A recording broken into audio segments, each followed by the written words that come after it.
Donc bonjour à toutes et à tous. Donc, je suis très heureuse de vous introduire les intervenants et les intervenantes de cette conférence donc, intitulée Décarboner le secteur du bâtiment, une urgence sociale et écologique. Donc je vais commencer par Marina Mesure qui est là, qui est syndicaliste dans la construction a été syndicaliste dans la construction pendant 10 ans et qui est aujourd'hui secrétaire générale à la délégation européenne France Insoumise au Parlement européen. Ensuite, nous avons Jean-Pascal François, bienvenue à toi, donc, qui est secrétaire fédéral construction CGT. Merci beaucoup d'être avec nous.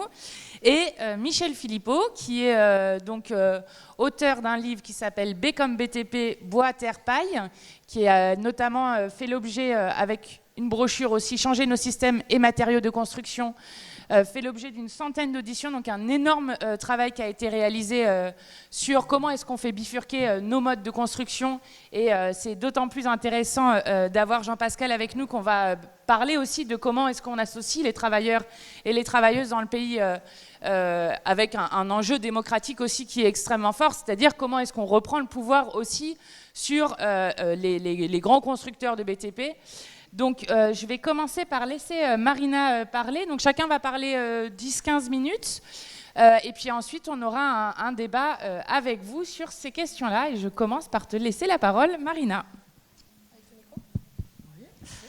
Bon, bonjour à toutes et à tous. Je suis moi aussi enchantée d'être avec vous aujourd'hui. C'est un sujet qu'on va rendre accessible. Il ne faut pas être expert dans le secteur du bâtiment pour assister à la rencontre et pour comprendre les enjeux qui vont être posés.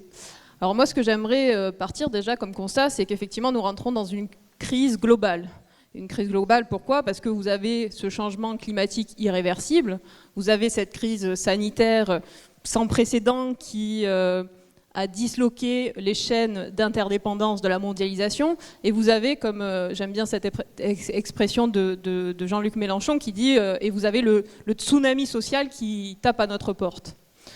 Donc dans ce constat-là, nous avons besoin aujourd'hui, plus que jamais, de faire avancer et faire converger nos luttes. Parce qu'il faut qu'on comprenne que tout est lié.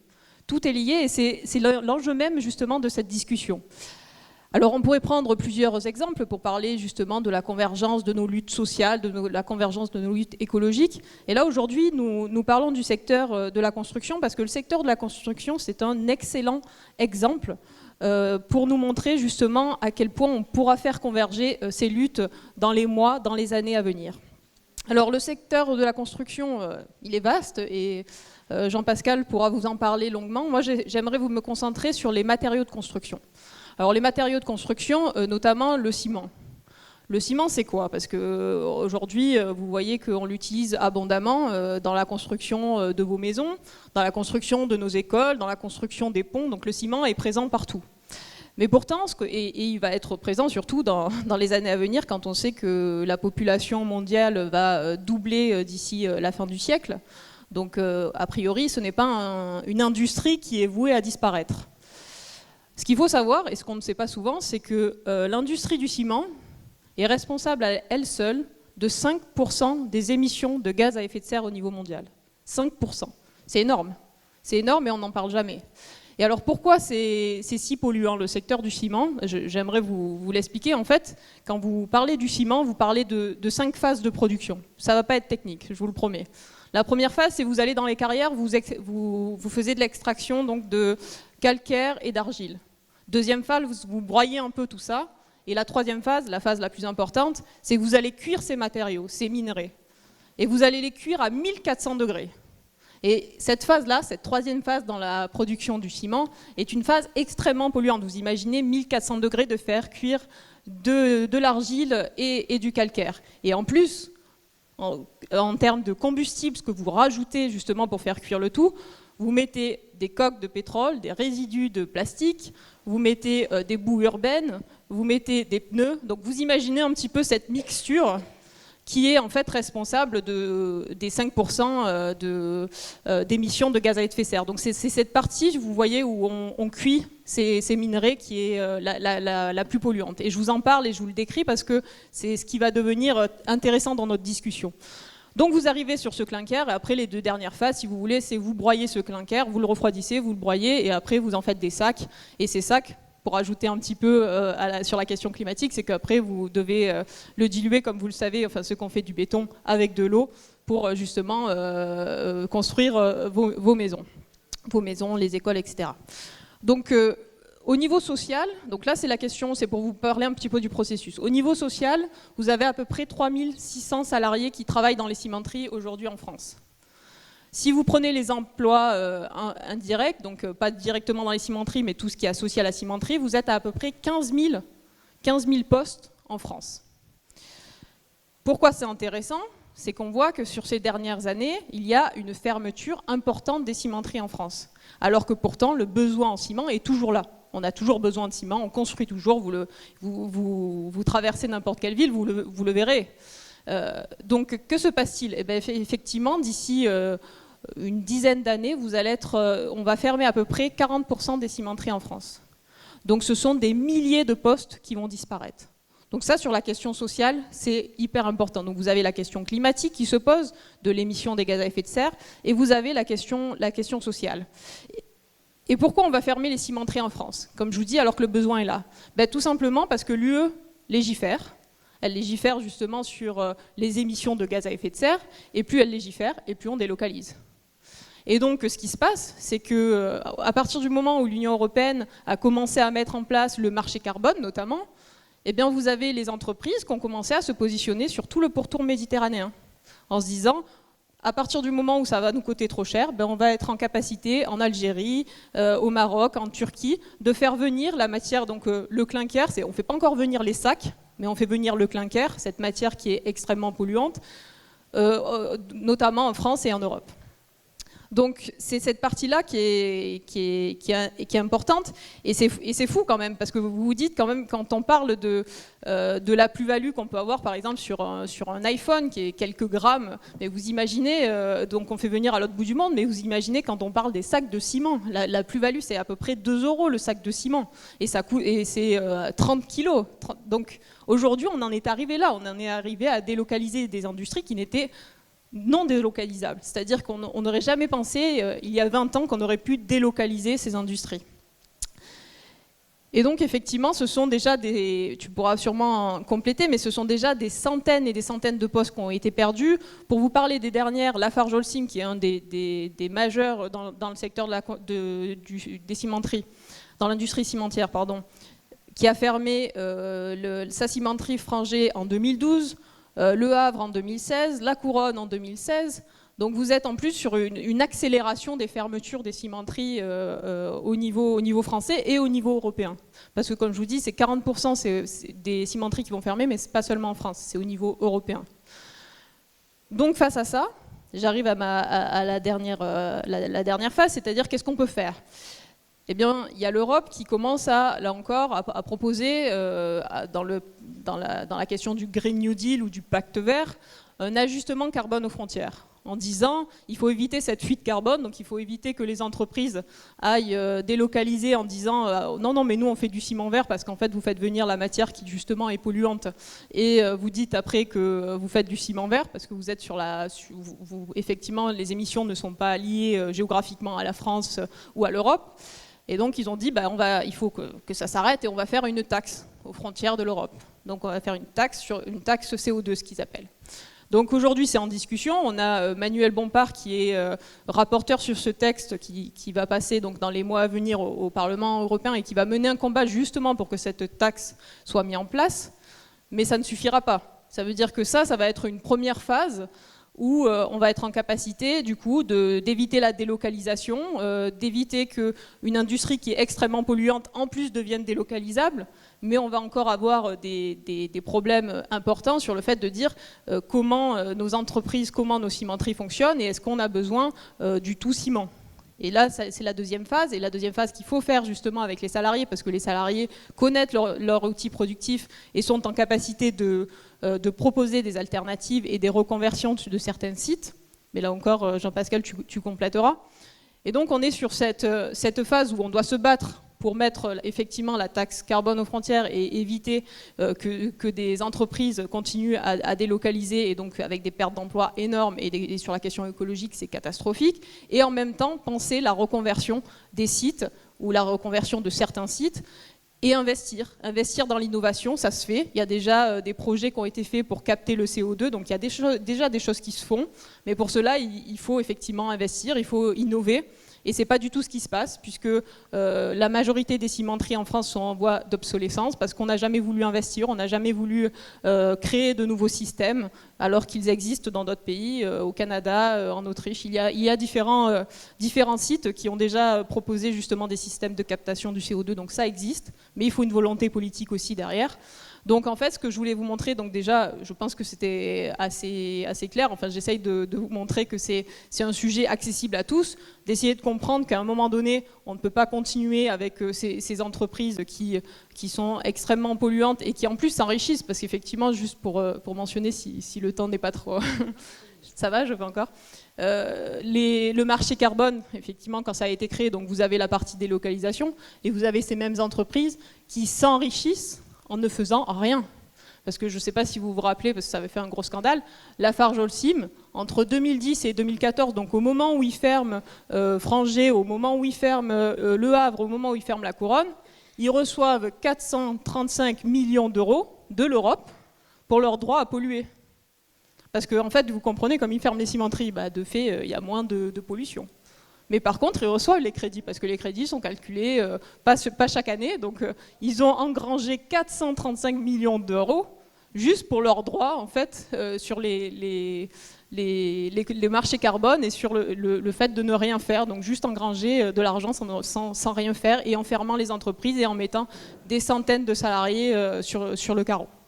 Donc voilà, c'est une petite introduction. Moi, ce que je voulais, c'était commencer à introduire le sujet pour qu'on comprenne bien les enjeux, et vous dire qu'il faut absolument, ces convergences sociales, écologiques, elles sont possibles, puisqu'on va parler de la question écologique, on va parler de la question d'emploi. Quand on a des industries extrêmement polluantes, ce sont les salariés qui sont les premiers touchés, parce que c'est eux qui sont dans les cimenteries, et c'est eux qui vont développer un certain nombre de cancers à la fin de leur carrière professionnelle, ou même avant.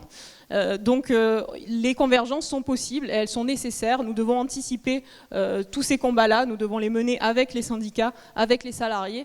Et donc c'est vraiment important, enfin, je remercie Mathilde d'avoir proposé cette discussion-là, parce que si on était en capacité demain d'avoir cette réflexion, pas seulement dans le bâtiment, mais dans tous les autres secteurs industriels où il y a déjà des centaines de milliers d'emplois qui ont disparu, je pense qu'on serait en capacité de proposer un réel projet de société humain, écologiste, social pour demain.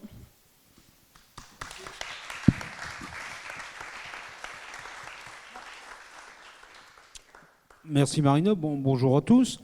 Alors, déjà, je vais un peu cadrer ce qu'est l'industrie du ciment en France, quoi. Alors, j'aime bien l'expression du ciment vert. Alors, franchement, je ne sais pas ce que c'est. Hein. Moi, déjà, à la suite du Grenelle de l'environnement, vous vous rappelez 2007, septembre-décembre 2007, Grenelle de l'environnement. Ça a très bien fonctionné, parce que derrière, octobre 2008, crise financière, les subprimes, résultat, Grenelle de l'environnement, à part l'isolation de quelques bâtiments des opaques, rien n'a été mis à jour. Et là, on me parlait, moi, j'avais participé à un débat à la région Rhône-Alpes, on me parlait des emplois qui verdissaient. C'était quelqu'un qui sortait d'une grande université américaine qui me fait un rapport. Il parlait français, mais j'avais rien compris. C'est une réalité, c'est la première fois que ça m'arrivait. Et il parlait des emplois qui verdissaient, et j'étais intervenu en disant, moi, le seul emploi que je vois verdir, c'est un salarié qui a mangé quelque chose qui n'était pas bon, quoi. Parce qu'arrivé un moment, voilà, on se fait des grandes idées de certaines choses, mais derrière, il faut savoir quand même... alors maintenant, on nous parle de Green New Deal, voilà, un nouveau marché du vert. Qu'est-ce qu'on nous... Greenwashing, je sais pas, du lavage plus vert des entreprises. Moi, là, arrive un moment, il y a ça, c'est bien, ça fait vendre du papier. Je suis bien content que Manuel Bompard nous sorte un rapport là-dessus sur la taxe CO2, parce qu'évidemment, ces entreprises ne sont pas des entreprises philanthropes, hein. Lafarge Holcim, c'est quand même une entreprise je m'occupe un peu d'international, Marina aussi, dans le monde, c'est quand même une entreprise qui est assez prédatrice sur les droits humains, sur les cimenteries dans le monde, hein. Ils n'hésitent pas à fermer et à licencier. Pendant la période du Covid, nombre de salariés qui ont été licenciés par Lafarge Holcim comme des malpropres, alors que c'est au vrai terme des gens qui sont prolétaires, quoi, hein. C'est des philanthropes. Lafarge Holcim, quand ils sont fusionnés, le siège de l'entreprise, il est en Suisse, alors que le siège de Lafarge était en France. Donc ils ont choisi Holcim en Suisse. Alors peut-être que la Suisse, c'est plus vert que chez nous, hein, Green New Deal, mais il y a bien une raison. Donc voilà, c'est quand même quelques éléments qu'il faut dire. Et c'est aussi Lafarge, une entreprise il y a 2 directeurs qui sont mis en examen, qui a subventionné le terrorisme en Syrie. Alors voilà, pas de pitié pour les faibles, et ça c'est Lafarge. Ça c'est quelques éléments. Donc, je ne sais pas, le droit à polluer. Alors ils ont récupéré 435 millions d'euros du fait qu'ils ne vont pas polluer, puisqu'ils ont fermé les entreprises. C'est bien, voilà. Je veux dire, franchement, je serais PDG de Lafarge, je continue cette politique. À partir si personne ne s'oppose. Mais Lafarge, la vache folle, vous vous rappelez quand même de la vache folle? L'État français a donné des sous à Lafarge, hein, pour brûler les carcasses de vaches, hein. Les milliers de carcasses de vaches qui ont été abattues à la suite de la vache folle ont été vendues par le gouvernement français pour être brûlées dans les fours à clinker de chez Lafarge. Voilà. Et les salariés, ils devaient porter des masques et des tenues spécifiques parce qu'on avait peur qu'ils soient contaminés. Voilà, c'est des éléments de ce que c'est que le ciment quand même en France. Alors, je parle de Lafarge, mais il y en a d'autres, hein. Ici proche, pour les gens qui habitent dans l'Isère comme moi, il y a Vicat. Vicat, voilà, c'est un grand cimentier et il faut autant d'argent. Et ils gardent, sur la production, ils gardent qu'une chose, le ciment qui leur ramène une plus-value, encore plus que ce qu'ils vendent. Alors, s'il y a des bricoleurs ici, il y a Ciment Pro. Vous savez, c'est un ciment, on n'a même pas le temps de le malaxer, qui est déjà sec, qui est déjà dur. Il n'est jamais sec, un ciment. Donc, eux, et voilà, c'est là-dessus qu'ils travaillent, sur la plus-value. Après, le reste, pourquoi pas faire venir du clinker et du ciment d'ailleurs? Ça, c'est surtout pas un problème, hein. Je vous donne, j'en parlais tout à l'heure avec Marina, un exemple du granit. Grenoble, alors il y avait le maire de Grenoble, c'était pas lui qui était aux commandes à cette période-là, il y a 15 ans, les camarades de la construction posaient des bordures de trottoirs avec du granit, c'est beau, c'est bleu, qui venait de Chine. On est à Grenoble, hein. Pourquoi? Parce que le granit qui venait de Chine était plus concurrentiel que le granit qui était exploité en France, parce qu'il servait de lest dans les bateaux qui amenaient les marchandises en Europe, voilà. Et en même temps, nous, on se battait à la CGT contre la fermeture d'une carrière de granit en Bretagne. Alors qu'à Grenoble, il y a quelques montagnes avec du granit, on mettait du granit chinois. Donc que demain on amène du clinker ou du produit fini, du ciment en France directement, bah, on nous dira mais non, mais là aussi c'est pour laisser les bateaux. Voilà, je veux dire, là-dessus tout est possible et à partir du moment où ça fait de l'argent, tout est mis en œuvre. Et tout ça évidemment ça a un impact sur le salariat. Le secteur de la construction, c'est construction, bois et ameublement. Ça, c'est notre champ fédéral qui est Action Construire. C'est 2 millions de salariés. C'est, si on prend les artisans, les auto-entrepreneurs, les indépendants, auto-entrepreneurs, il y a plein de trucs comme ça, on n'arrive plus à suivre, hein. Marina, hier, m'en a expliqué les salariés détachés, indépendants. Ouais, moi j'ai du mal à suivre déjà salariés détachés, mais alors salariés détachés à indépendants, c'est encore mieux. Salariés français qui sont embauchés au Luxembourg pour être salariés détachés en France. Ouais. Toujours, je suis à un camion Lafarge, tu sais, les toupies à béton, là. Les fous sur la route, parce qu'arrive un moment, ils sont payés à coup de mission. Hein. Donc, s'ils peuvent vous rouler dessus avec leur camion en toupie, ils le font. Et puis, alors, je ne vous raconte pas quand ils arrivent sur les chantiers, s'ils peuvent mettre la toupie de béton au mauvais endroit, à partir du moment où ils déchargent et qu'ils ont fait un tour de plus, ils le font. Et bien, moi, je voyais un camion Lafarge, il matricule en Pologne. C'est-à-dire que c'était un salarié détaché, indépendant, qui avait son camion qui était financé parce que Lafarge finançait des prêts, qui était financé par Lafarge, immatriculé en Pologne. Voilà. C'est des trucs, c'est pas risible, mais c'est... Et donc, je dis, pour en finir, le secteur de la construction, c'est 4 millions, ça concerne 4,5 millions de personnes en France. Alors, c'est vrai que les chiffres de la cimenterie, tu me dis, ouais, 15 000 salariés, mais est-ce qu'on attend demain d'être en rupture de ciment pour réagir? Parce que ça n'arrivera jamais hein, d'être en rupture de paracétamol en France. C'est des conneries tout ça. Hein. Non, c'est vrai, franchement. Eh ben, ça n'arrivera jamais d'avoir une rupture de ciment en France. Sauf que le jour où ça arrive, on dira bah, il faut relocaliser, il faut envoyer des machines. Donc voilà, c'est quelques éléments qui sont... Voilà, je ne vous apporte pas grand-chose, je vous apporte des éléments, mais pour vous situer les enjeux et ce qu'est le ciment. Après, sur décarbonisation, je vous disais déjà, verdissement des emplois, ouais, c'était en 2008. Je ne sais pas, moi, un mec de la construction, hier on avait un débat, c'était un truc d'un grand philosophe breton de chez nous qui dit, nous, dans le BTP, quand on nous demande de faire une bouse, on fait une bouse. Hein. Si demain on nous demande que les normes écologiques ou de manière à décarboniser ou mieux isoler les bâtiments, on fera, quoi. Mais pour l'instant, sur l'appareil public, on ne voit pas trop de contraintes là-dessus. Hein. Parce que, et j'en finirai là-dessus, on a ce problème-là, mais moi, il y a un autre scandale hein, qu'on peut parler, l'isolation à 1 euro. Hein. L'isolation à 1 euro. Hein. Alors, si vous connaissez bien le truc, moi j'ai un camarade de la construction là, qui habite à 40 km, hein, il a fait 1 euro, il m'a dit ouais, bah, je passais pas, mais bon, ils ont réussi à me faire passer. Ah bon. Tu peux avoir du matériel pour 1 euro? Il m'a dit ouais, il faut lui demander. Je crois que à partir du moment où il y a plein de petites entreprises comme ça qui proposent des petits engagements, des petits arrangements, il doit y avoir quelque chose derrière.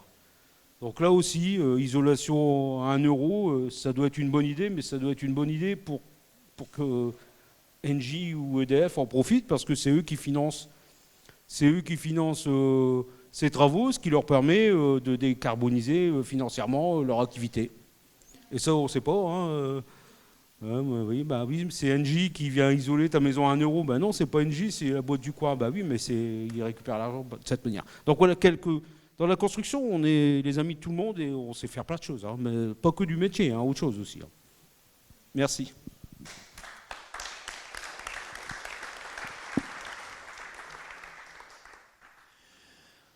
Bonjour, alors je vais faire des pas de côté, mais en tout cas, moi, ce que j'apprécie très fort, déjà ce qui s'est dit. En quelques mots, comment j'ai habité à côté de la plus grosse cimenterie d'Europe que j'ai fui parce qu'elle brûlait des déchets toxiques et dangereux, et comment aujourd'hui je me retrouve copain avec des cimentiers. Alors moi, il y a un truc qui m'a passionné donc, il y a quelques années, c'est que j'ai joué au Rubik's Cube. Vous connaissez le petit casse-tête chinois. Quand on a fait des... Oui, voilà, c'est très rigolo. Et on a commencé à faire des auditions dans le secteur du bâtiment et de tout ce qu'il y avait autour. Alors on écoute des naturalistes, ils nous disent il faut absolument plus jamais construire. La bétonisation, c'est l'artificialisation des sols, attention, stop. Puis on écoute une autre lutte, les gens de la Fondation Abbé Pierre par rapport au mal logement, ils disent il faut construire, il y a des gens qui sont en tout cas mal logés par l'isolation, mais en même temps il faut aussi construire. Et donc de lutte en lutte, on se dit mais comment on va faire pour les unir tous? C'est pas évident, et à la fois, c'est ça qui est le plus important, et c'est ça qui est passionnant.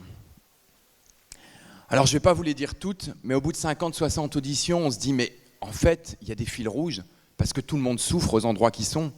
Bah, les cimentiers qui vont vivre la délocalisation de leur clinker, à dire que les gars, moi je les ai connus, hein, ils n'ont pas accepté avec joie hein, qu'ils allaient brûler des déchets dans leur cimenterie. Hein, Et comment on va essayer d'unir tout ça? Alors moi je vais plutôt vous parler de la question climatique, l'état du monde, du CO2 dans la construction. Alors on a parlé du ciment, mais c'est beaucoup plus large. La vie du bâtiment à elle seule, c'est 26% des gaz à effet de serre.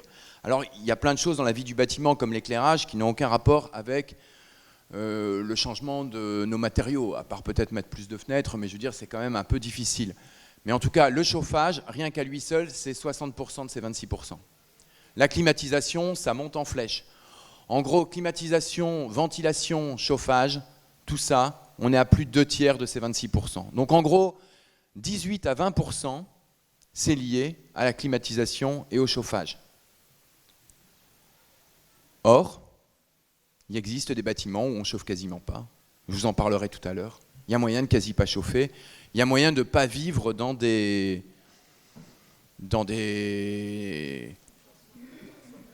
passoires thermiques, mais aussi dans des endroits où il fait vraiment tellement chaud qu'on en crève. Et ça, c'est peut-être pour le futur. Parce que la conséquence du réchauffement climatique, une anecdote, parce que Mathilde, elle a ressorti, je pense, à l'Assemblée nationale, il y a une ville, j'aime bien la sortir, bon, c'est un peu exotique comme truc, mais il y a une ville à Dubaï qui est construite en béton et en verre. Et tellement qu'on doit climatiser, parce que bon, c'est des gens qui ont un peu d'argent là-bas à Dubaï, et tellement ils climatisent, tellement la température extérieure a augmenté de 6 degrés en 30 ans. Non mais il y a une ville à 1500 bornes de là qui s'appelle Shimbam, que vous connaissez certainement pas, qui s'appelle la Manhattan du désert. Ce sont des buildings qui font jusqu'à 60 mètres de haut, 10 étages. Et en fait, c'est construit en terre et on n'a jamais utilisé de clim là-bas. C'est pas que les gens sont fêlés, hein, c'est simplement il fait frais dans leur maison. Donc il y a la vie du bâtiment qui fait pas mal dans le CO2. Il y a les matériaux, comme Marina l'a expliqué tout à l'heure, qui sont cuits. Et donc le ciment, c'est 5% des gaz à effet de serre. Alors vous allez parfois voir un chiffre de 6,9% du CO2. C'est parce que tout simplement, le CO2, c'est pas la même chose que les gaz à effet de serre. En gros, dans les gaz à effet de serre, il n'y a pas que du CO2. Donc quand on a un chiffre important et très gros, on donne des chiffres CO2. Et quand on veut des chiffres plus petits, on donne des chiffres de gaz à effet de serre. En gros, c'est pas grave, c'est un peu la même chose. À part que, bon, par exemple, le rot des vaches, c'est pas du CO2, mais c'est des gaz à effet de serre. Bon, c'est... Voilà. Alors, en fait, il y a des matériaux qui sont cuits, et la cuisson des matériaux, bien, ça émet du CO2. Et donc, quand on cuit du ciment entre 1200 et 1800 degrés, eh bien, effectivement, on va émettre du CO2. Mais c'est la même chose si on cuit de l'argile pour faire des briques cuites. À un moment, par exemple, il y a des matériaux qu'on a appelés écologiques. Et c'était des briques, on les appelle les biobriques. Ce sont des briques cuites à 100%, et elles émettent plus de CO2 qu'un parpaing, qui en fait a 13% de ciment et du sable. Alors c'est pas meilleur sur la question, mais là on l'appelle biobrique. Elle est un peu plus chère, on peut la vendre plus cher, et voilà. Donc il y a des matériaux crus, et il y a des matériaux cuits, et la cuisson des matériaux, en gros, les déplacer, aller les chercher, en fin de vie les brûler, pour certains d'entre eux, bon, ils sont assez rares, mais en tout cas, on peut parfois même jusqu'à les brûler en fin de vie. Eh bien, tout ça, c'est 7% en France des gaz à effet de serre et 10% dans le monde, parce qu'on construit plus dans certains endroits du monde qu'en France. Et en plus de tout ça, on pourrait stocker du carbone pendant qu'on construit. Alors là, c'est bizarre, et c'est là que je vais vous parler un peu qu'on n'a pas toujours construit tout le temps en ciment, quoi. On a construit en terre. Alors vous allez dans le cœur de Lyon, parce que je ne vais pas vous parler de Shimbam, vous allez dans le cœur de Lyon. Dans 1 ou 2 semaines, vous allez avoir une vidéo avec Gémile qui parle justement du cœur de Lyon. On voyage dans le cœur de Lyon et on voit des bâtiments qui ont 26 mètres de haut, 6 étages. En fait, ils sont en terre, quoi. On peut construire en terre et aujourd'hui, ce qui est le plus intéressant, c'est parfois des mixtes avec du bois, de la paille et de la terre. Alors vous allez me dire, oui, mais bon, c'est pour faire une petite cabane. Ben non, je vais dire, il y a le logement vosgien qui a fait des bâtiments isolés en paille avec des logements sociaux qui stockent 1200 tonnes de carbone. Alors je vous expliquerai comment on peut stocker du carbone parce que ça paraît extrêmement bizarre. Mais donc on peut, voilà, dans les Vosges, il y a des bâtiments où on chauffe quasi pas, des logements sociaux où on ne doit plus émettre de chauffage ou quasi pas, parce que on a isolé en bottes de paille. Et du bois aujourd'hui, on peut monter aussi jusqu'à plein de hauteur, jusqu'à 15 étages, ça se fait de plus en plus. Alors, donc, un état du monde du CO2, et voilà qu'on peut peut-être aussi construire autrement. Mais moi, ce qui m'a intéressé vraiment dans ce Rubik's Cube des luttes et pourquoi il faut absolument faire des Rubik's Cube et faire des convergences, c'est parce qu'on va aller vers des écologies à 2 niveaux. Quand nous, on avait démarré un programme d'audition, avant qu'on soit hyper proche de la France Insoumise, on a été voir plein de partis, on a été tous les voir pour leur expliquer. On n'a eu pas de réponse de plein d'entre eux, et on a eu des réponses des Verts, par exemple, qui nous disaient « Ah, c'est intéressant, mais nous, on ne veut pas changer nos manières de produire. On veut qu'il existe à côté des gens qui puissent construire en bois, en paille, mais on n'a pas envie de changer nos manières de construire. On veut que, simplement, des gens mettent un peu plus de sous. Et puis, il y aura évidemment des gens qui pourront manger bio en payant plus cher, et des gens qui pourront habiter dans une maison en paille, en bois et en terre, avec plus de main-d'œuvre, parce que le produit de base, il n'est pas cher. Hein. La terre, on la trouve sous nos pieds. Alors aujourd'hui, on en invente dans les sacs, on les fait vendre, etc. Beaucoup plus cher parce que c'est de la terre en sac, et vous avez de la terre en sac aujourd'hui qui est vendue à des prix, on se demande pourquoi, comment ça se fait, mais bon, voilà, c'est le marché, on crée des choses.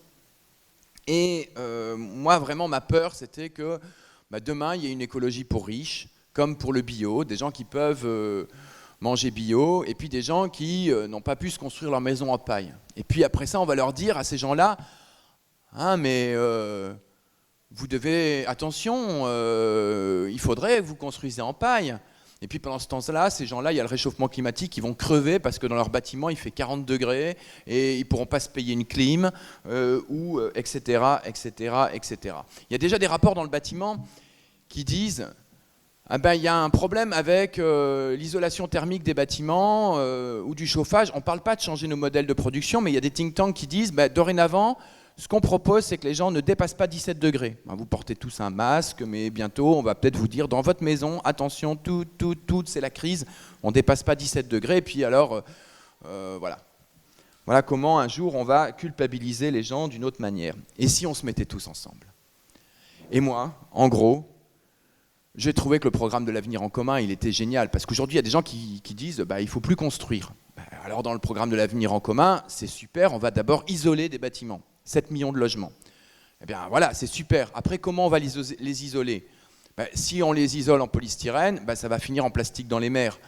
Si on les isole en polystyrène, on va aussi émettre du CO2. Et puis si on se mettait à inventer autre chose, tous un autre monde. C'est moi ça qui me fait rêver dans l'avenir en commun, c'est que ça nous permet de rêver. Et pour ça, il faut travailler tous ensemble, et il faudra vraiment voir tous ensemble. Parce qu'aujourd'hui, tout est fait pour nous diviser. Je vois aujourd'hui, par exemple, la formation en terre, de plus en plus, c'est des ingénieurs Bac+5, on s'est intéressé aux architectes pour que vraiment ils puissent construire. Il y a plein de formations là-dessus, mais la formation de base pour les travailleurs actuels du bâtiment, il n'y a rien pour eux. Or, nous, on a introduit ça dans une école, dans un Greta, et les gamins, ils étaient super intéressés de voir qu'on pouvait aussi construire avec des matériaux comme la terre. Ils étaient super passionnés. Ils se disaient, ma maman, elle soigne ses mains avec ça. Eh ben, pourquoi, là, on ne s'adresse pas à eux, quoi.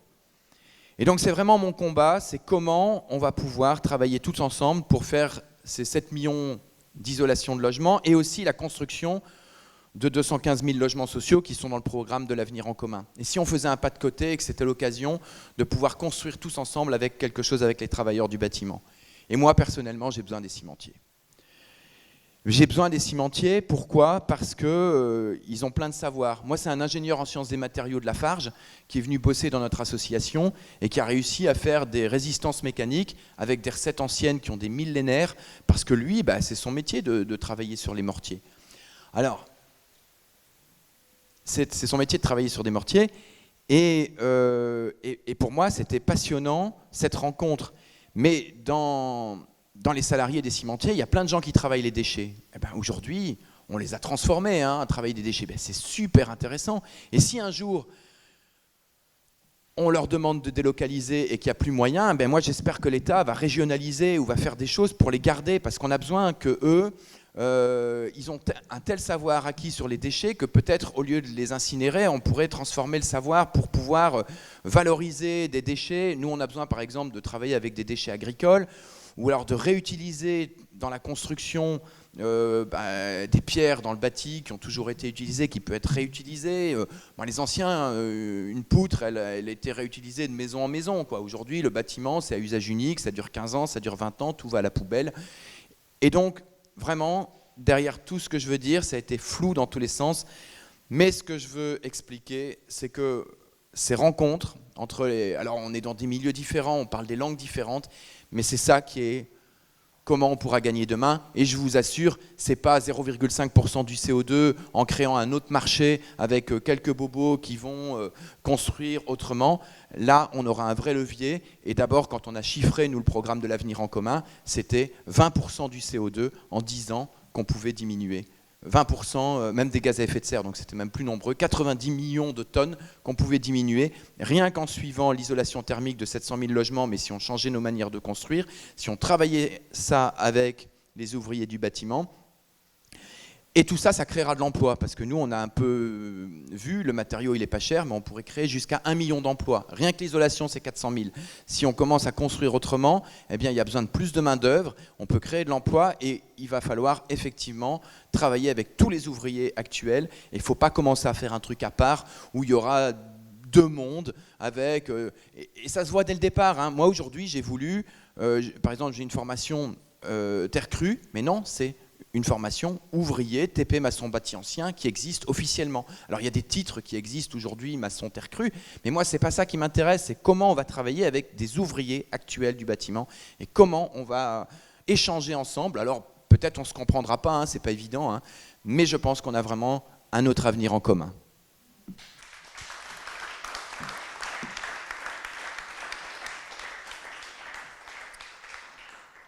Merci à vous trois d'avoir aussi brillamment mis les enjeux qu'il y a autour de cette bifurcation des systèmes et des matériaux de construction. Je pense que c'est une des marques de fabrique extrêmement importantes de la France insoumise. Nous, on dit il faut faire peuple. Et par exemple, quand on a travaillé, rappelez-vous, on avait fait une votation sur la sortie du nucléaire pour aller vers le 100% énergie renouvelable. Moi, j'ai été soutenir des sous-traitants du nucléaire en grève, d'ailleurs pas si loin d'ici. Et c'était super intéressant parce qu'il y avait des sous-traitants du nucléaire qui nous disaient « mais je comprends pas, vous êtes anti-nucléaire, mais vous êtes là pour nous soutenir ». Bah oui, en fait. Parce que déjà, on ne va pas sortir du nucléaire du jour au lendemain, ça se planifie la sortie du nucléaire. Et de deux, tout le monde a intérêt à ce que les travailleurs du nucléaire aient des conditions de travail qui soient décentes. Et en fait, ce que disait à l'instant Michel sur la question de l'écologie populaire que nous, on porte, c'est ça. C'est de dire on ne fera pas l'écologie sans les ouvriers. On ne fera pas la bifurcation écologique et sociale en laissant la majorité sociale du pays à côté. Et dans un moment quand même où on sait qu'on a 1 million de chômeurs et chômeuses en plus qui vont arriver, dans un moment où vous décriviez la stratégie de multinationales qui vont délocaliser massivement, faire perdre de l'emploi, donc ça veut dire des batailles pour essayer de garder son emploi. On pourrait... Si on avait un peu un État stratège, on pourrait inventer quelque chose de tellement mieux pour tout le monde. Tout à l'heure, tu as dit un truc qui m'a bien plu, Jean-Pascal, tu as dit, dans le BTP, on fait une bouse si on nous demande une bouse. Mais c'est exactement ça. Quand tout à l'heure, on dit que ça peut créer jusqu'à 1 million d'emplois et que ça fait appel aussi à des savoir-faire où justement, c'est plus... tu es un salarié d'une grande transnationale qui doit juste obéir au processus qu'on te donne à faire, mais justement, qui fait appel au savoir-faire, qui fait appel à de la formation. C'est aussi beaucoup plus intéressant pour les travailleurs et travailleuses de la construction. C'est aussi une manière de récupérer du pouvoir que de faire ça. Et je crois que dans ce que nous, on porte sur la bifurcation écologique et solidaire, c'est tous ces enjeux-là qu'il y a dedans. C'est à la fois la création d'emplois, c'est à la fois la création de sens sur ce qu'on fait, et puis d'être à la hauteur des enjeux. Tout à l'heure, tu disais 90 millions de CO2 qui pourraient être économisés si on mettait ça en place dans les 10 prochaines années. Vous imaginez s'il y avait un plan qui était fait, de dire, bon, maintenant, à partir de maintenant, on change nos modèles, et nos systèmes et nos matériaux de production. Donc ça veut dire on fait de la formation, on travaille avec les salariés, on crée les formations qu'il faut, on crée les aides qu'il faut pour pouvoir développer le secteur. Bah, on en serait autre part après.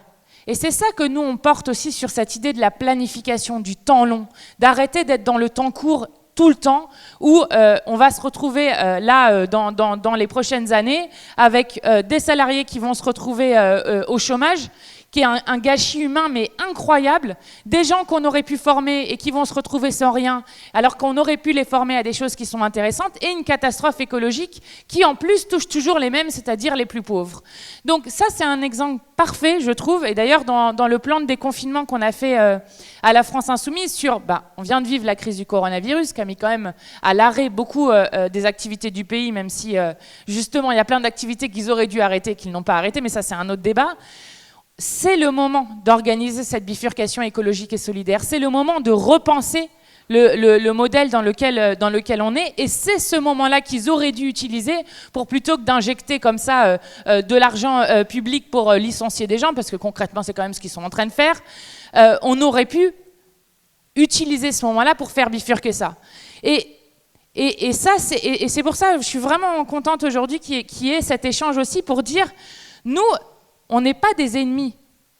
On n'est pas des ennemis. Nos ennemis, c'est ceux qui sont en train de tout financiariser, c'est ceux qui, justement, détruisent l'État à tel point que c'est les grandes transnationales, les gros bétonneurs qui ont le pouvoir, et il faut qu'on reprenne le pouvoir sur ces bétonneurs. Et penser ça avec les salariés de la construction, c'est justement pouvoir reprendre le pouvoir, nous, pouvoir reprendre une souveraineté sur ce qu'on veut faire. Et je pense que c'est un très bel exemple de grand chantier qui a mené dans la bifurcation écologique et solidaire avec autour de ces enjeux démocratiques, écologiques et sociaux.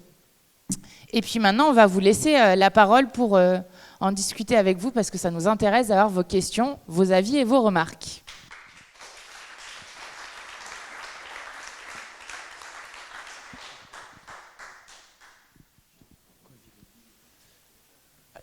D'accord, ok. Donc bonjour à tous, merci pour vos interventions très intéressantes. Donc moi j'aimerais revenir sur 2 points. Donc déjà un sur la terre. Est-ce qu'il y a une composition particulière de terre à avoir pour pouvoir construire, faire de la construction ? Est-ce qu'on a un état des lieux, si oui, est-ce qu'on a un état des lieux en France des ressources justement en terre pour pouvoir construire et est-ce que par rapport aux besoins qu'on aurait, est-ce qu'il y aura une grosse pression sur cette ressource ou non? Donc ça c'est le premier point. Deuxième point, donc de mon côté je suis gestionnaire forestier indépendant, donc je suis attaché à la matière bois forcément. Et donc même si on reste actuellement dans le schéma actuel, même si on augmente notre construction en bois, on a un gros souci d'importation de bois de l'étranger. Donc bon, avec l'avenir en commun, normalement, il n'y aurait pas de souci parce qu'on aura un peu des barrières douanières, ce que je souhaite. Donc voilà, est-ce que tout ça est réfléchi? Je vous remercie.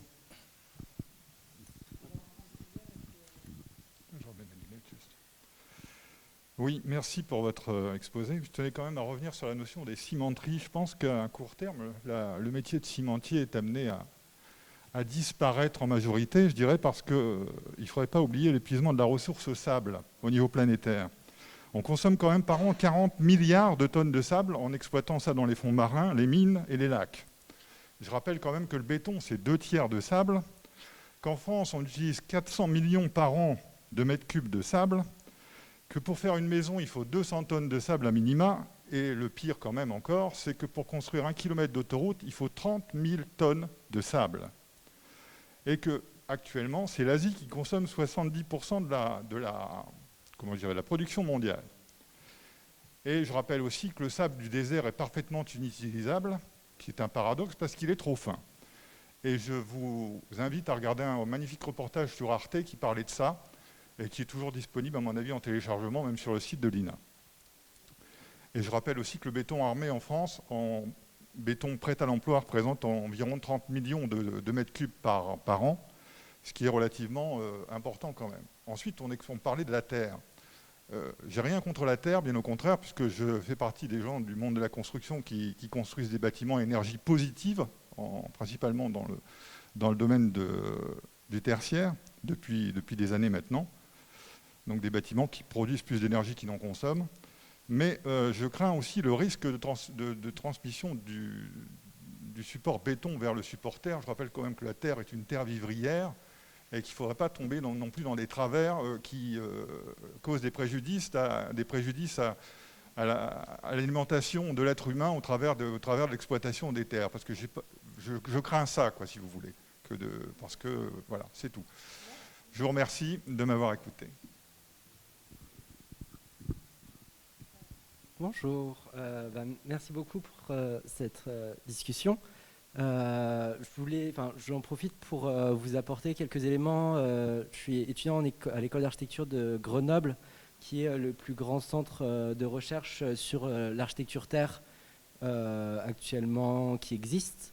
Et donc, s'il y a par exemple des informations qui peuvent être trouvées sur le site de Cratère, donc centre de recherche architecture terre, sur les ressources terres en France et dans le monde, et aussi sur la composition des terres à construire, qui sont des terres massivement argileuses.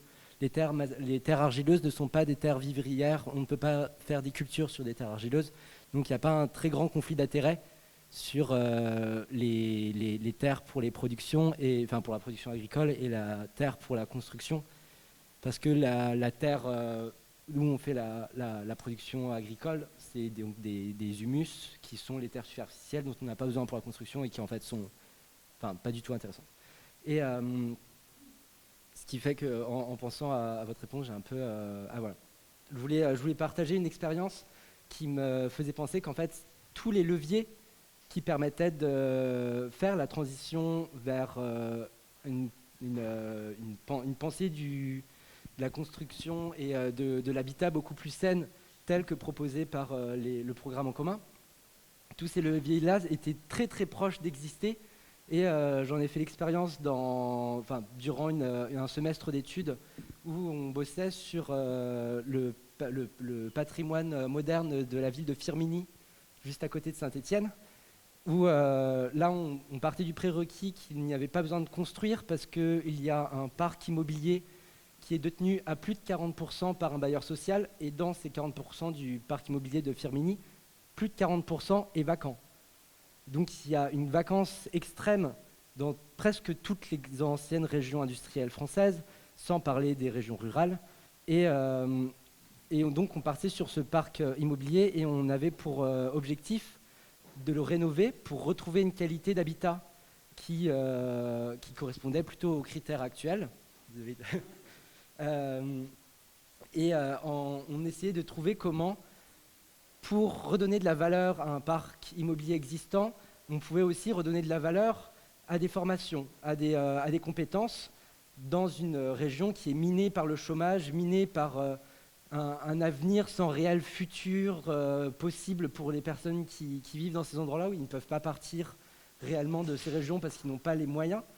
Et donc se dire qu'il y a une ressource en logement, il y a aussi des ressources qui existent. Il y a le sapin blanc des Hauts-de-Forez qui est assez connu pour ses qualités.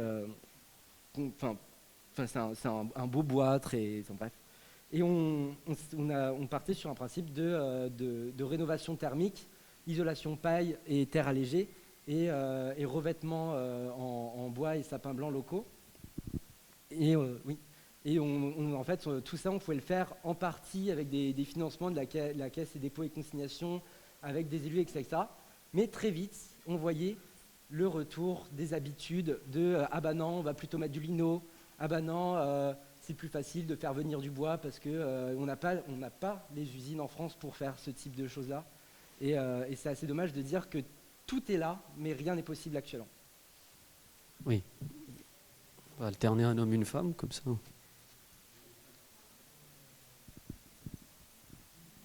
Oui, bonjour, merci pour la qualité de l'information aussi de ces exposés. Moi, je voulais intervenir par rapport à mon expérience donc, de juriste en entreprise du bâtiment. Et j'ai l'impression, en fait, qu'il y a deux mondes. C'est-à-dire qu'il y a effectivement des gens prêts, les salariés, les ingénieurs, les techniciens, enfin quelques chefs d'entreprise prêts justement à passer un peu ce cap. Mais il y a un autre monde qui est minoritaire, mais qui est apparemment plus puissant et beaucoup plus fort, et qui est celui effectivement des grosses entreprises qui, elles, vont plutôt voir l'aspect rentabilité financière et qui va passer outre le fait que en fait, l'écologie et puis tout ce qui est social, ce sont vraiment voilà, les derniers de leurs soucis. Notamment, donc, savoir comment la France Insoumise va pouvoir s'imposer, en tout cas, et trouver les outils qui permettraient de lever tous ces blocages. Il y en a aussi beaucoup par rapport à certaines formations dans l'enseignement, parce qu'il y a une mainmise forte du bâtiment sur les formations professionnelles, et de plus en plus, les CFA qui s'arrêtent et qui sont voilà, les licences pro qui ont été diminuées, etc. Donc il y a déjà ça, parce qu'effectivement ça c'est un vivier important. Et puis aussi au niveau de la loi, je parlerai de la sous-traitance qui est complètement abusée, qui n'est absolument plus respectée et détournée par les travailleurs détachés notamment. Et ce qui fait qu'il n'y a aucune vergogne d'utiliser tous les moyens possibles pour faire travailler des gens. Donc notamment quand on sait quand on fait venir des travailleurs étrangers, on ne va pas du tout les former aux techniques qui permettraient d'utiliser beaucoup moins, enfin les matériaux, etc. Bon. Donc voilà, donc savoir comment on va pouvoir s'imposer. Dernière question, après on fait une salve de réponses et après on revient après. Ah oui, d'accord. C'est pas une question, c'est juste un post-it. Avant de venir, bien sûr, je me suis intéressé au titre de l'atelier ou de la conférence. Donc, c'était la décarbonisation dans le secteur du bâtiment. Alors, je ne suis pas neutre. Dans quelques jours, je pourrai fêter, si je veux, mes 40 ans de militantisme antinucléaire.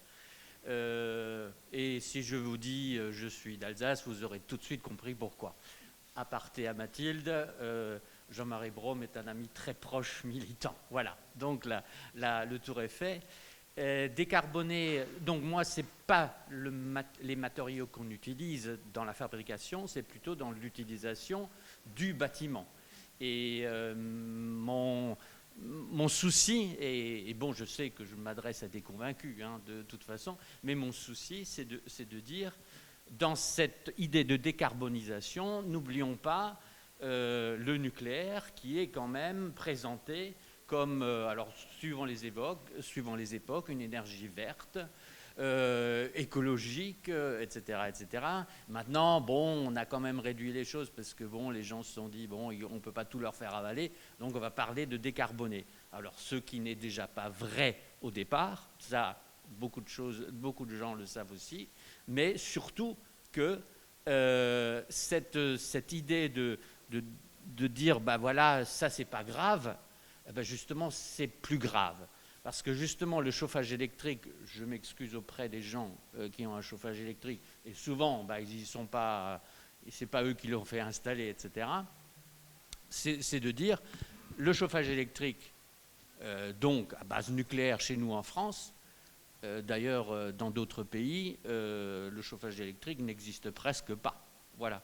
Et donc, cette décarbonisation qu'on veut nous présenter, finalement, c'est une ineptie énergétique, une ineptie financière et qui devient une ineptie sociale, puisque justement, souvent, les bâtiments sont pourvus des gens qui ont les moins de besoins. Et donc, mon post-it, c'est attention, de nos jours, on construit encore du neuf je parle, avec une installation entre 45 et 50% de chauffage électrique. Et ça, je pense que c'est aussi une mission de la France insoumise. Merci, les réponses, et après on fait une deuxième salve de questions ou de remarques.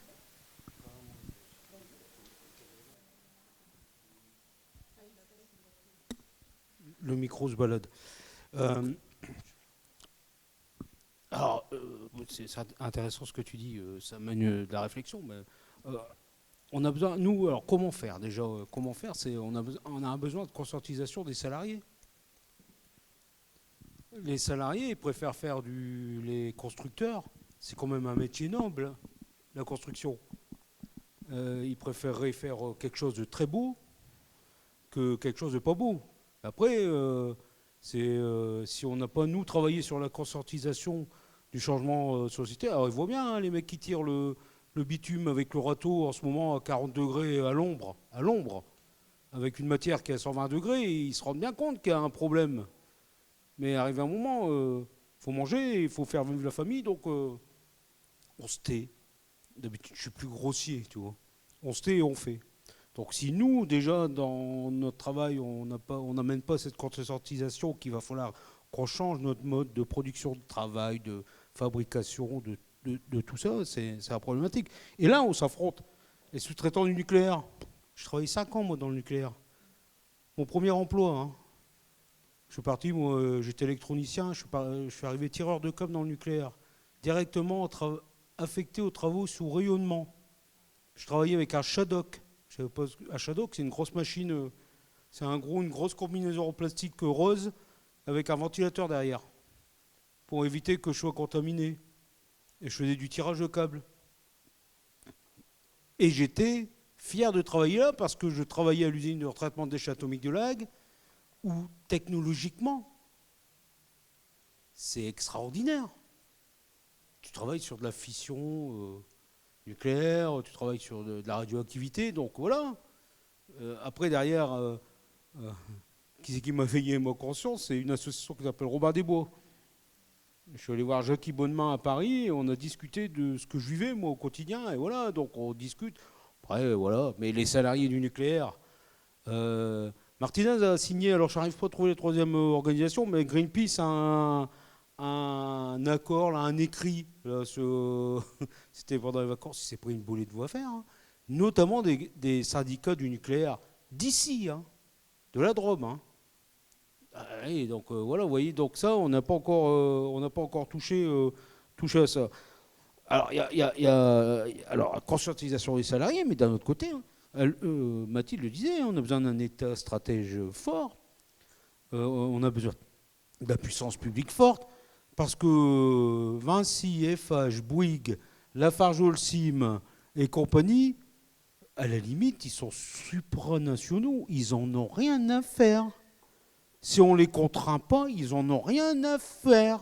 Et là aussi, d'habitude, je suis plus grossier. Eux, ce qu'ils veulent, c'est le bas de page. Ce qu'ils veulent, c'est la capitalisation boursière. Alors nous, les tapes, on essaie de les taper par la communication. Aussitôt qu'ils font une connerie, tac, paf. Bouygues, c'était l'EPR Flamanville, sur l'utilisation abusive des salariés détachés, sans payer les URSSAF. Et on arrive à les faire condamner. Et les URSSAF, ils n'ont jamais demandé 5 ans après, le remboursement des sommes que Bouygues n'avait pas versées. Eh oui. Et nous, qu'est-ce que tu fais dans le truc? Tu dis on les a condamnés. Alors on nous dit ils n'ont pas été condamnés beaucoup parce qu'après ils sont interdits de marché public, c'est pas bien pour l'emploi, tout ça c'est du pipeau. De toute façon, ils sont tous sous-traitants les uns des autres, donc tout ça c'est du pipeau. Mais bon, voilà. Alors on continue à bosser et tout le monde ensemble, on bosse. Vinci, je les ai tapés personnellement sur le Qatar. Et je faisais exprès, pour vous dire, ça c'est une petite anecdote, je faisais exprès de marquer qu'ils se comportaient mal sur la construction des stades, en sachant qu'ils ne construisent pas de stade au Qatar, Vinci. Ils font que des métros. Et j'ai su que ça énervait fortement le DRH. Ça, c'est quand même une petite médaille, parce que je croyais qu'ils ne lisaient pas nos communiqués, mais si, ils les lisent, quoi. Donc, vous voyez, parce que ça les tape à la bourse. Bouygues, ça les tape à la bourse. Vinci, ça les tape à la bourse. Et à partir du moment où on les tape au portefeuille, ça les fait changer un peu. Et si on n'a pas un État stratège qui est fort, ils ne bougeront jamais. Voilà, ça, c'est des choses, des réalités. Après, sur la formation des salariés, Bah, on ferme des filières de CFA. Nos CFA sont en très grand danger en France, centre de formation des apprentis du BTP, CFA BTP. Alors déjà, les filières. Parce que M. Big, il appelle le CFA, il dit, attendez, CFA, moi j'ai besoin de ça. Voilà. Donc vous me faites ça. Oui, monsieur. Il ne dit pas, j'ai besoin de mecs qui sachent construire des murs. Non, j'ai besoin de maçons. Et pire, il dit, oui, mais non, j'ai pas besoin de ferrailleurs, parce qu'il y en a plein en Europe. Les Polonais sont très forts sur le ferraillage. Donc ça, j'en ai pas besoin. Donc il y a une grosse usine qui se construit, on n'a pas besoin de ferrailleurs. Donc bon, d'accord. Et donc on ferme des filières aussi, tout ce qui est formation professionnelle initiale dans les lycées, dans les CFA. Et d'un autre côté, vous avez ces gens-là qui créent des universities. Alors déjà, ils le disent en anglais, ça fait plus intelligent.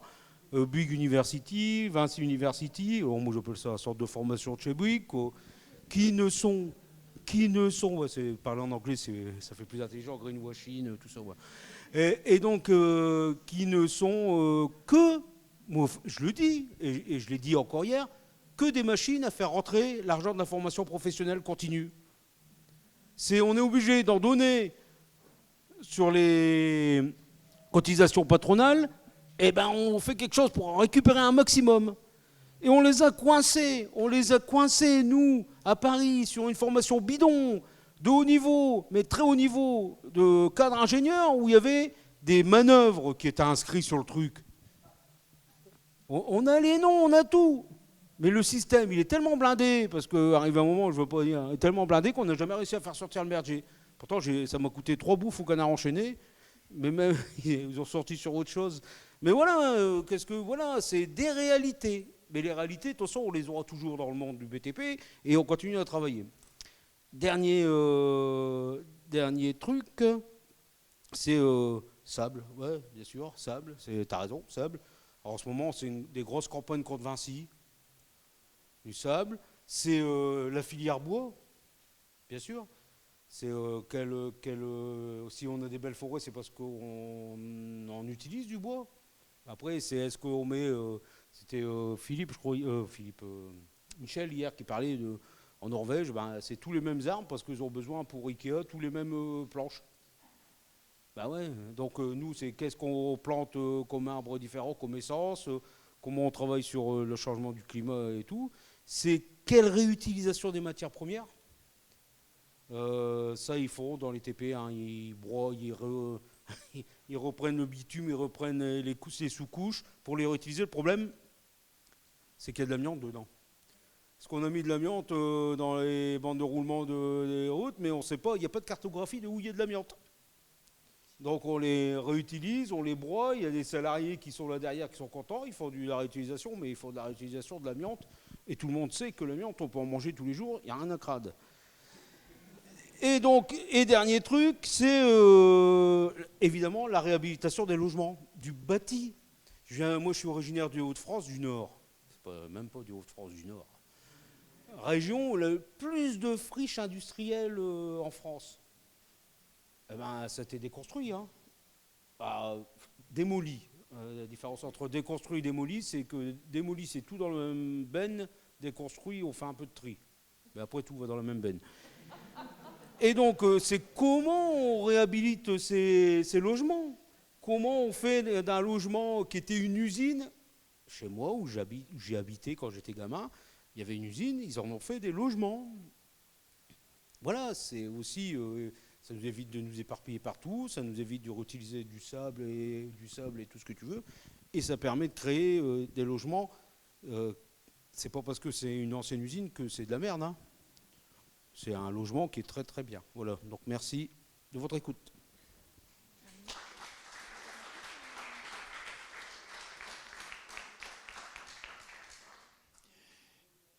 Quelques petites réponses rapides. Alors la composition de la terre, en fait, il y a plein de techniques différentes en terre. Et selon les lieux, en fait, on construisait ce qu'on avait sous les pieds, quoi. Historiquement, ça a toujours été fait comme ça. Alors la ressource en terre disponible. Alors la question, c'est que nous, si on travaille avec de la terre, c'est pour la réutiliser indéfiniment. Et donc pour ça, il ne faut pas la stabiliser. Et donc il ne faut pas y mettre du ciment. Et c'est la même chose avec le sable, sinon dans quelques années, il nous manquera d'argile.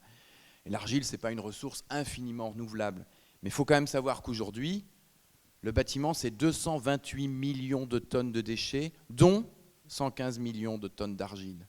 Avec 1 tonne, 1 million de tonnes, donc 115 fois moins, on peut déjà mettre 5 tonnes dans chaque maison, dans les logements qu'on peut construire. Donc en masse thermique, on a déjà plein de choses. Donc simplement, c'est pour vous dire que la ressource, elle existe, et il n'y a pas aucune pression, puisque là, aujourd'hui, elle est jetée, quoi. Donc voilà.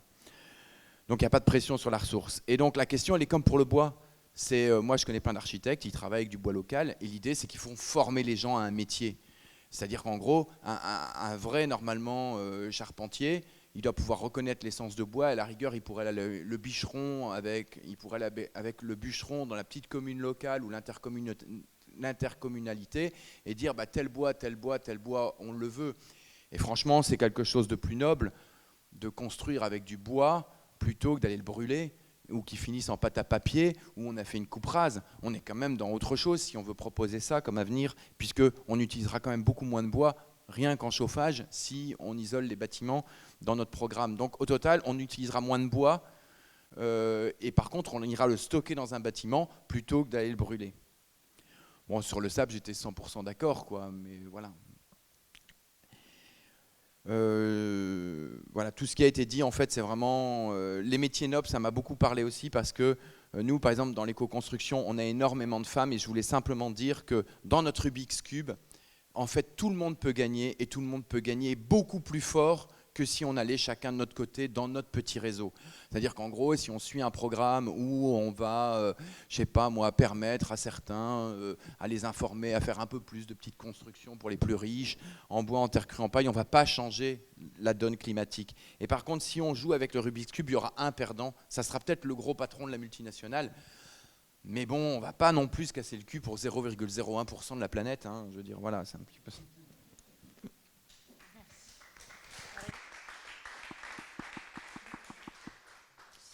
Bon, je pense que tu as déjà dit à peu près les différents points que moi j'aurais mentionnés aussi, mais par contre peut-être je voudrais revenir sur la question de comment on s'impose. Effectivement, on s'impose.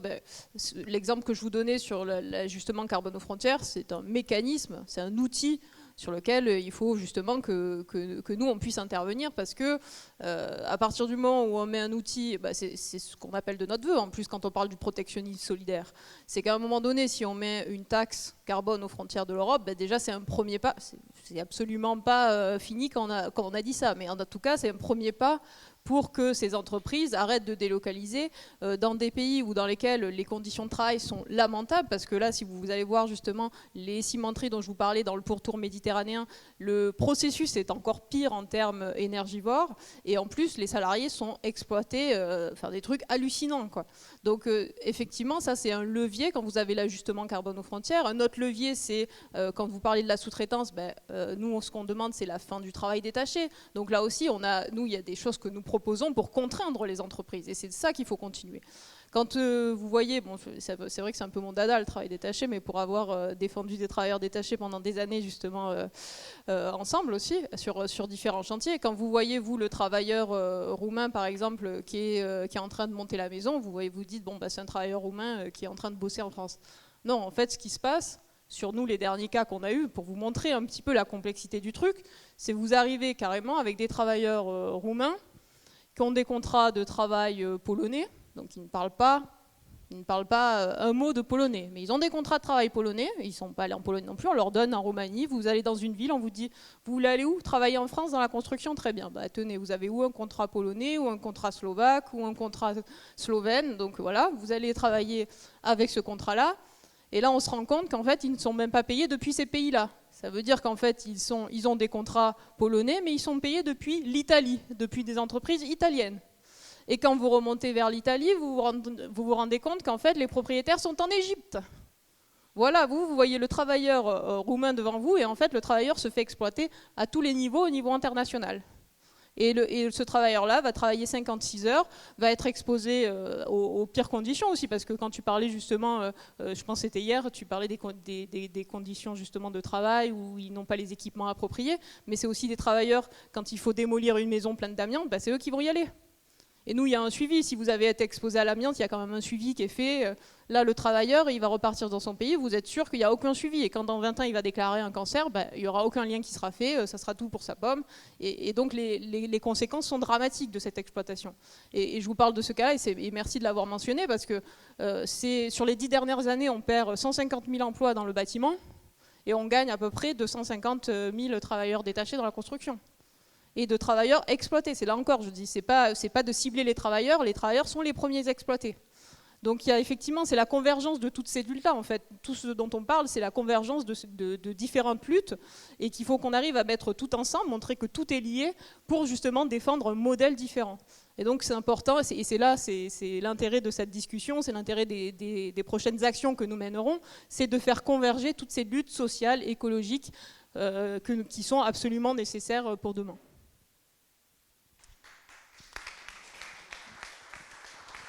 Merci Marina. Juste pour, avant de faire la petite dernière salve de questions, juste un petit point, parce que c'était intéressant qu'on mentionne le nucléaire, parce que dans l'idée de comment est-ce qu'on fait aussi pour imposer une rupture en fait avec le modèle existant, le nucléaire c'est l'exemple parfait d'une planification. Alors on est en désaccord avec, mais c'est l'exemple parfait d'une planification.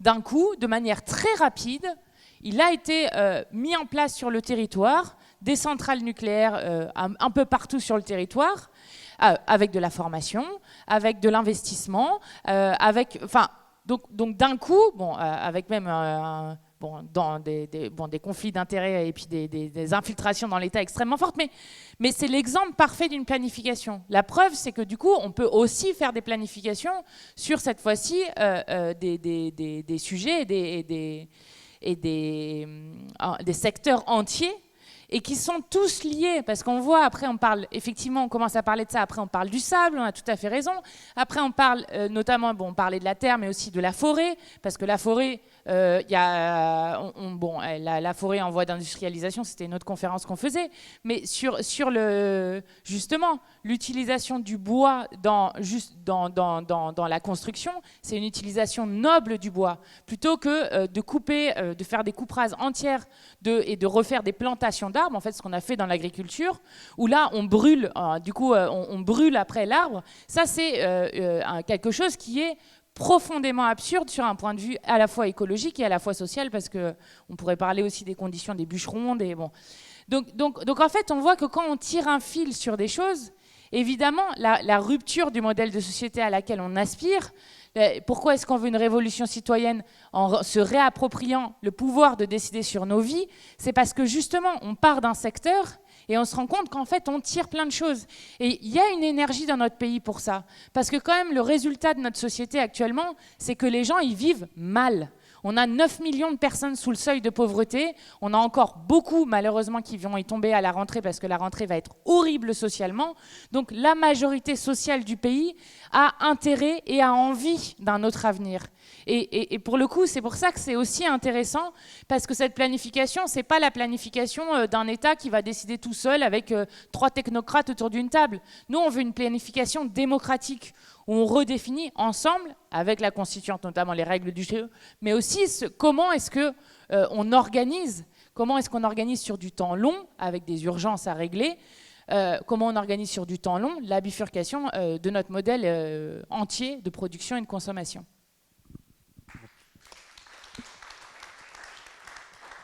On reprend les toutes dernières questions, parce qu'après il va falloir qu'on libère la salle. Merci beaucoup pour vos interventions. Je voudrais juste revenir sur justement le modèle vers lequel vous aimeriez aller. On a parlé de planification. Est-ce qu'on parle d'entreprises détenues par le public, par l'État, par la région? Est-ce qu'on parle d'entreprises privées mais avec des salariés au conseil d'administration? Est-ce qu'on parle... J'aimerais bien revenir sur ce sujet-là, vous entendre plus précisément sur ce sujet-là.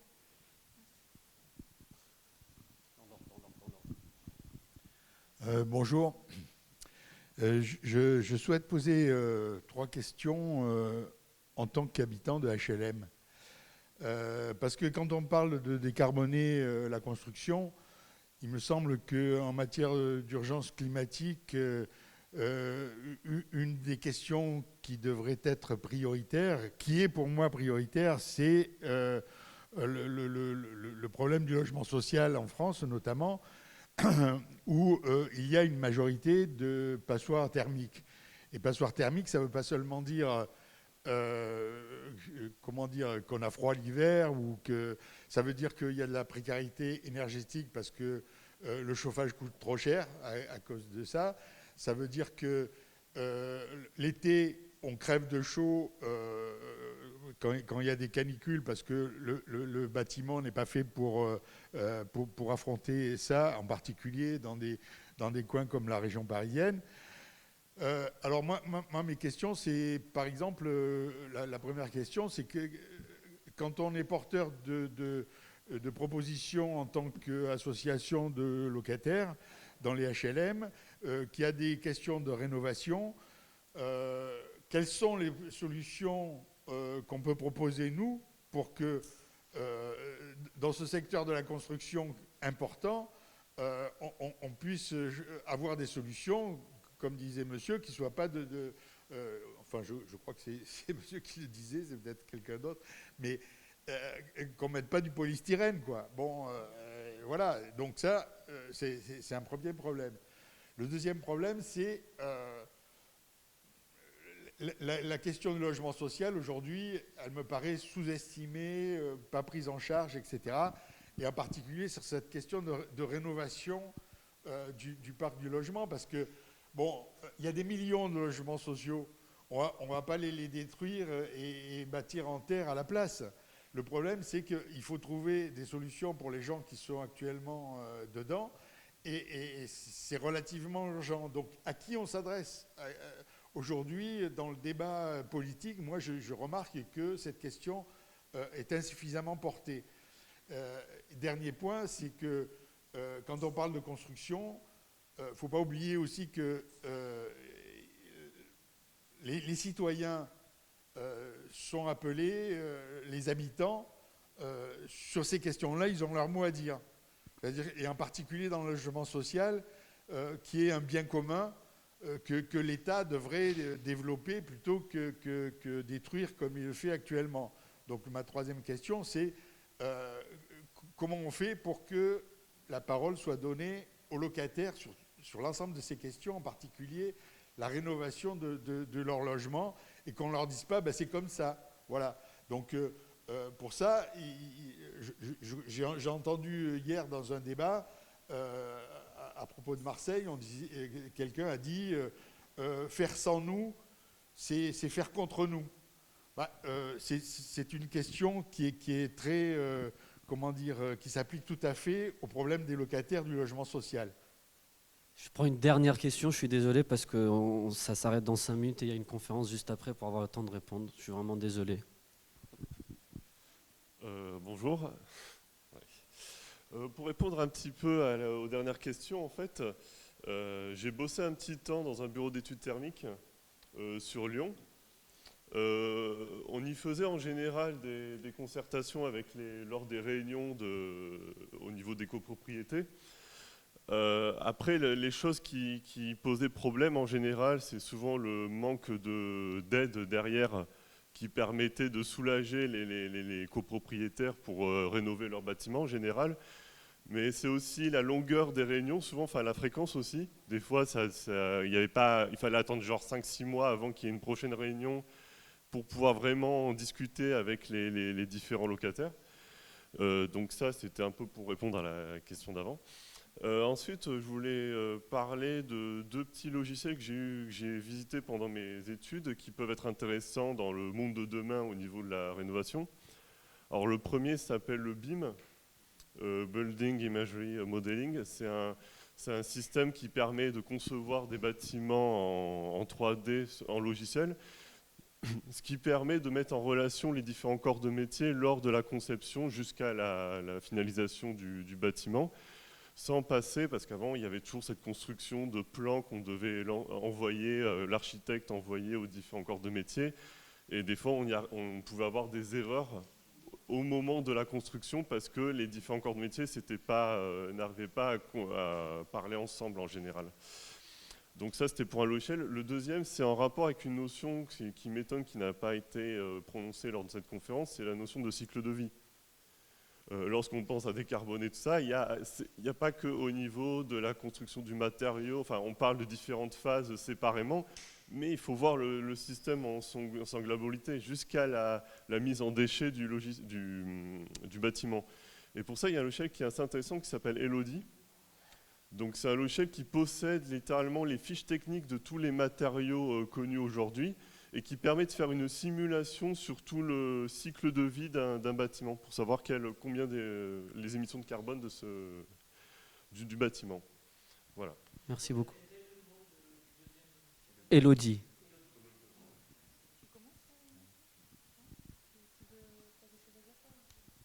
Très rapidement, sur quel système de fonctionnement de l'entreprise que demandait la dame là-bas, hein. Elle a parlé de salariés administrateurs dans notre entreprise. Je vais donner une réponse, hein. Bof. Bof. Voilà. Alors quand je dis ça, j'en prends moi aussi une sacrée volée, hein, de bois vert chez mes camarades. Mais bof. Parce que ça fait combien? 6-7 ans que c'est mis en œuvre. Ouais. Oui. Mais pour l'instant, bof. Ça sert à rien. Si on se donne une image qu'on est administrateur, on a un administrateur salarié chez Vinci. Voilà.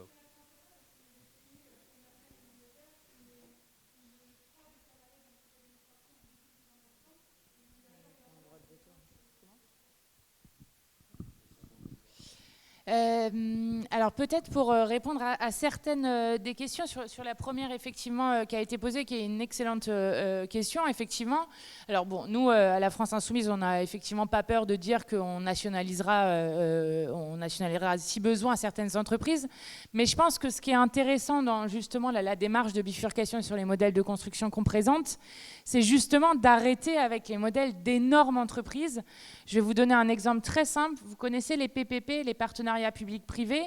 Une chose qu'ils ont mis en place, qui a été mise en place en 2008 et qui a enfermé dans l'austérité. Les collectivités ont fait de plus en plus appel pour construire des hôpitaux, des prisons, enfin plein de choses au partenariat public-privé. Bon, qui est une aberration démocratique parce que vous votez jamais contre Bouygues, contre Eiffage, avec vraiment c'est une arnaque et c'est du vol les partenariats publics-privés dans la plupart des cas, avec des fiascos absolus comme l'hôpital sud-francilien où ils ont dû carrément briser le partenariat public-privé en payant des indemnités extrêmement fortes. Tellement il y avait 8000 malfaçons, des prix qui étaient pratiqués pour une réparation de porte qui étaient 3 fois les prix du marché, puisque vous êtes lié à votre partenaire privé. Bon bref, je vous expliquais ça parce que dans les partenariats publics-privés, vous savez qui obtient les marchés? À 97%, c'est Bouygues, Eiffage, Vinci. Donc les PME sont forcément exclues de ça.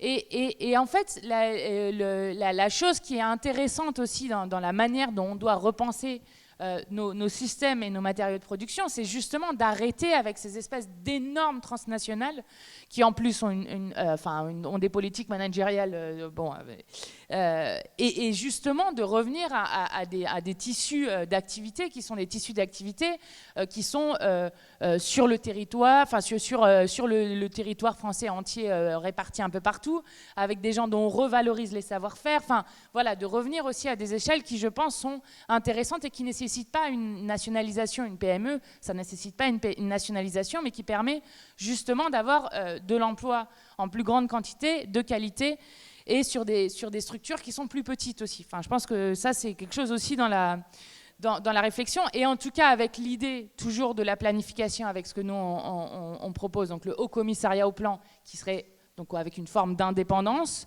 et qui permet, le Haut Commissariat au Plan, d'avoir une politique qui est donnée, générale, et qui fait en sorte que ce n'est pas Bouygues, Eiffage et Vinci ou Lafarge qui font la politique aujourd'hui en France, parce que c'est ça en fait. Quand il n'y a plus de politique d'État, quand il n'y a plus de politique qui est faite, on laisse tout dans les mains du privé et c'est le privé qui décide, quoi.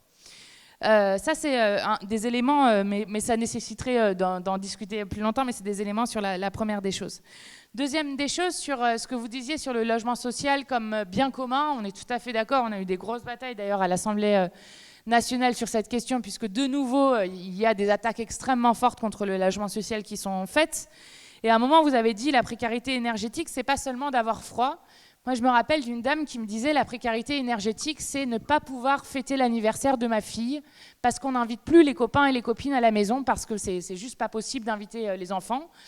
Et effectivement, ça va beaucoup plus loin que ce qu'on dit juste un peu parfois simplement sur c'est avoir froid, c'est avoir des grosses factures. Non, en fait, c'est la vie entière des gens qui en est impactée, donc avec une urgence sociale qui est extrêmement forte. Et alors, la précarité énergétique, c'est un serpent de mer sur lequel, depuis des années et des années, on nous dit on va faire des rénovations, on va faire des rénovations. Et puis, on ne met jamais les moyens suffisants et les outils suffisants, alors qu'il y a notamment, je ne sais pas si vous connaissez l'association Rénovons, mais qui fait vraiment un gros travail sur cette question-là, alors qu'évidemment, s'il y avait une volonté politique forte de le faire, on arriverait à avoir des rénovations qui sont à la hauteur des enjeux.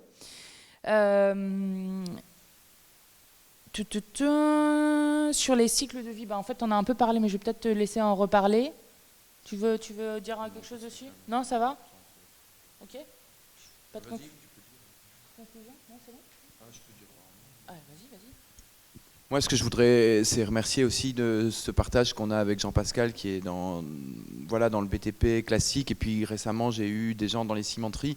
Il faut savoir que parfois, dans nos milieux, on paraît comme des extraterrestres. Voilà, mais je voyais même, Jean-Pascal, tu avais quelqu'un qui te critiquait sur Facebook à l'intérieur de toi parce qu'il se dit mais qu'est-ce qu'il fait celui-là? Et moi, c'est parfois un peu la même chose. On se dit mais attends, nous, la Terre, moi, vous savez, dans les milieux de la Terre, c'est tous des gens, ils savent ce qu'ils veulent, ils ont la tête dure, et puis ils ont fait sans tout le monde, et puis ils se disent mais on va jamais aller faire des alliances avec les autres. Nous, on sait produire la Terre de notre lieu, on n'a pas besoin de faire. Par contre, moi, quand je pense à un travail par des ingénieurs en cimenterie avec de la terre, etc., je me dis ça va être intéressant pour pouvoir passer plus vite avec des travailleurs classiques du bâtiment, etc. Et on paraît comme ça des extraterrestres, mais voilà, jouer à ce fameux Rubik's Cube que j'expliquais tout à l'heure et essayer d'avoir toutes les phases gagnantes. Effectivement, au départ, on est mal vu parce qu'on va toujours chez les autres. On va faire coucou là où on se dit mais pourquoi il va là? Mais ça, c'est la vraie union que moi je vois pour les présidentielles. C'est l'union des mal logés, l'union des travailleurs et ces passerelles entre tous les milieux. Et ça, c'est vraiment un travail d'unification programmatique qui, pour moi, est vraiment l'essentiel de tout, quoi. Vous voulez dire un petit mot de conclusion? Ça va? Eh ben, un immense merci à vous.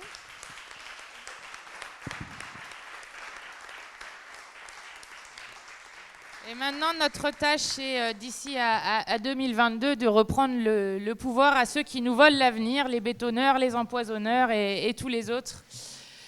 Donc, force à vous et merci encore.